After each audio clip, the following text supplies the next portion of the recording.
મુન્નાભાઈને પણ ટપાલે તેવો સીન સુરત સિવિલમાં સર્જાયો. ડોક્ટરના વેશમાં નશેડીના સીન સપાટા.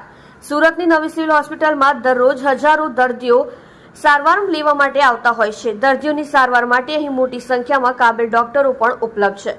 જોકે આજે સવારે અહીં કિડની બિલ્ડિંગના ચોથા માળેથી એક બોગસ ડોક્ટર ઝડપાતા હોબાળો મચી ગયો હતો.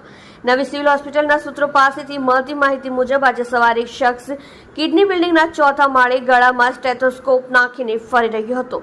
સામાન્ય દર્દીઓ તો તેને ડોક્ટર જ સમજી રહ્યા હતા. જોકે પહેલીવાર હોસ્પિટલમાં દેખાયેલા વ્યક્તિ પર શંકા જતા સિક્યુરિટી સ્ટાફે તેને પકડી લીધો હતો. તે ડોક્ટર છે કે કેમ તે અંગે તેની પૂછપરછ કરવામાં આવી હતી. તે ક્યાંનો ડોક્ટર છે, શું કામ અર્થે અહીં આવ્યો છે સહિતના પ્રશ્નો અને ડિગ્રી સર્ટિફિકેટ વગેરે અંગે પૂછપરછ કરી તપાસ કરવામાં આવી હતી. પરંતુ તેની પાસે પોતે ડોક્ટર હોવાના કોઈ જ પુરાવા કે સર્ટિફિકેટ નહીં હોવાનું જાણવા મળ્યું હતું.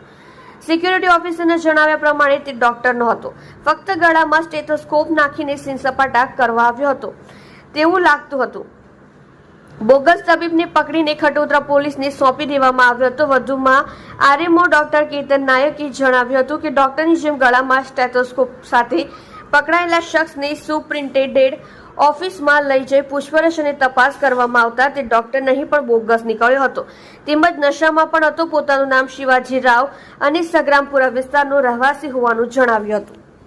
આ અંગે ખટોદરા પોલીસ મથકના પીઆઈને જાણ કરી તેને પોલીસના હવાલે કરી દેવામાં આવ્યો હતો. સત્ય માટે હંમેશા સત્યની સાથે જોડાઈ રહો. આર સુરત ન્યૂઝ ચેનલની સાથે.